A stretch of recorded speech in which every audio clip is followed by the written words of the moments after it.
the worst one I ever worked for. Dick Kern, his name was. He was assistant foreman, and he was a hard-boiled guy. The waste, see, a lot of that rock was awful grade. You had to sort it to keep a good grade of rock a lot of times, see, and yeah, that's where you could get fired the easiest. Their samples would go down, you know, their samples, the rock would be dirty, their grade would go down, you know, sometime, and then the mine, they'd be mad, and they'd fire you. That was a way in the early 30s, you know, see, they'd fire you. To make an excuse, you can't help it maybe, but somebody's going to pay the price, see, and they were bad. Me and Mike Shea were partners. 1932, I was working the mountain con and the fire came. The mine caught on fire. They had to seal it off. We got transferred to the Badger, see. And the Badger was down, it wasn't working, and all them bosses that they had, you know, the gunners and everything, they were all the bosses that went up the con. And the worst they had left, you know, around the camp, went to the Badger. To keep working, you mean? They were going to work them. This Dick Kern, he was assistant foreman. He had a bad rep, one-eyed guy. And he's assistant foreman. And I'm there, I think it's, I don't know how many shifts. This is about our 7th, 8th shift, something like that. 1932, yeah, March month, I think it was, early in the year. The mountain con is closed, so they're going to work the Badger to get ore till they get the fire out, see? And they did. It took 6, 8 months. And me and Mike, we come down, we filled our carbide lights. This is 1932. Filled our carbide lights, and here comes another guy. There's a brick house you come by over here, over there. On Main? Off of Main. There was a family named Morris. And this guy, he was a husky kid about my age, Jimmy Morris. He come down and off the kids, and I never liked him. He was different than all the other kids. He thought he was a lot smarter, he thought he was more tougher, and he wasn't, you know. He never even played ball, see. And I didn't like him, a lot of other ones didn't. He walked right by him to me. And the other drift went this way. He went right in there and he grabbed one of them cars, them loads, right away. We just come down. He didn't even fill his carbide lights, see. We're filling our lights, getting ready to go. And he dumped one in that hopper. He grabbed another one and he dumped one in his hopper. One of them dumps was Mike's and one was mine. So we could be sorting, see. I thought, well, I expected anything from him, you know, and I didn't like him. And he went back by himself somehow.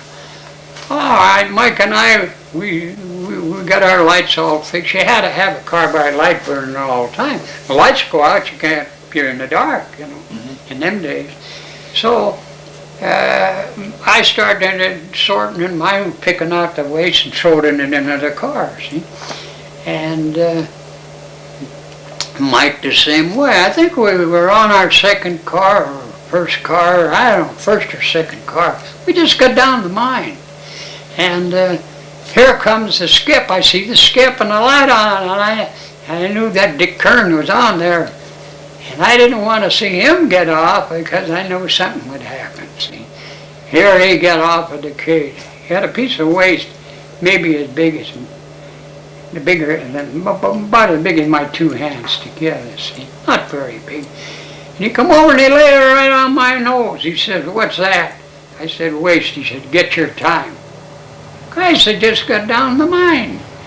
And fired Mike too. Okay, up we go. That kid that I was raised with was part of the scheme, see. He had it all prepared for him, see. We're gone. 1932. You couldn't buy a job in Butte. Oh, gee, it broke my heart. Up we go, you know. And I knew Leo McGrath and Sully and all them. They were the timekeepers from the con, you know. They were in the there were 2 or 3 of them in there. What happened to you? That what you call them, fired and found a piece of way. They were called him, they didn't like him, nobody liked him, see. He had so-and-so, they said, well, what are you going to do? Why, I come home. 10 minutes. We had the record for being fired. 10 minutes. Me and Mike. And the mountain con down, the big mine down, I left just the Badger and the Leonard, maybe you couldn't buy a job, see.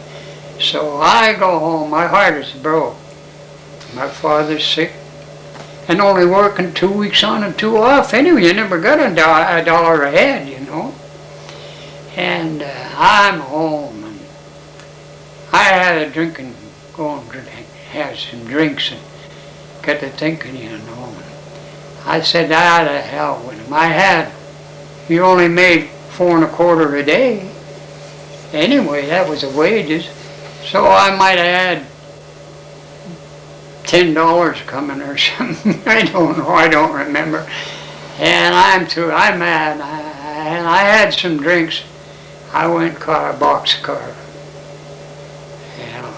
The old man, he'd have maybe an order of groceries. I headed for the West Coast. And there I go through all that depression shit again, you know, see, soup lines and all that shit, you had nothing, see. And I wandered around out there, put about 2 weeks, and she was tough, 1932, early in the spring, see. You can't imagine how people were in them days, unless you've seen it. Families, everything. Tough welfares, you know. If you could get something. And I wandered around out there. I might have had $10 of pay coming, you know. I don't remember. And I had maybe a little dollar. Went broke and missed a few meals and caught a freight, come back home, see. I was home about 2 days, 3 days.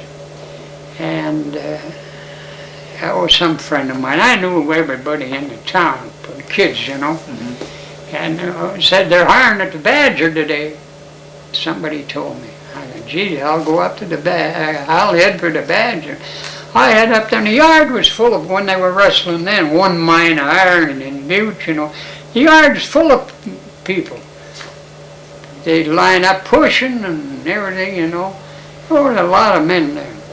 Oh, I go and I worm my way in about the middle of that line, you know, sneaking. And some guys would be mad and some would. I got in there and I got up to there, and that foreman, see, that mine had just opened. Had only been open 2 weeks. So the foreman or that never knew me. Yeah. And the boss didn't know me that I was working for him. Well, I wormed my way, and I got up to the window there, that little window, you see them little windows. I just asked him for a job, asked him for our chances for a job. He said, give me your card. I fell through the floor. There's 500 men there. And he'd only hired 1 or 2. Hired me, here I'm hired. I went in.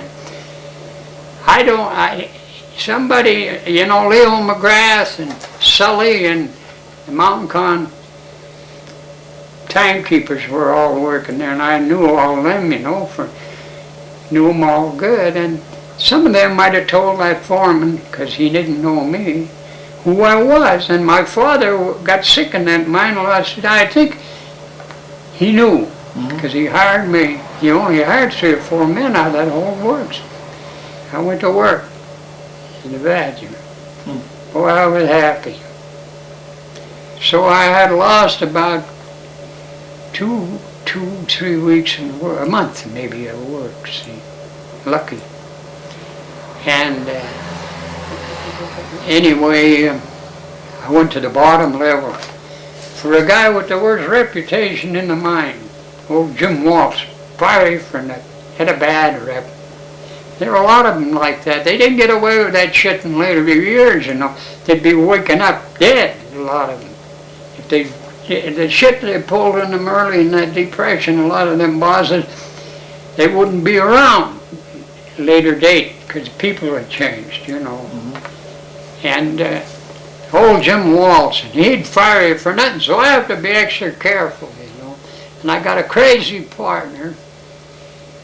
A crazy guy for a partner, you know, and he's causing trouble, and he made Walsh mad, and I thought I'd get fired any day, see. And finally they got rid of him, and I lasted with Walsh anyway. I didn't get fired till the Mountain Con opened. I'm right back there right now.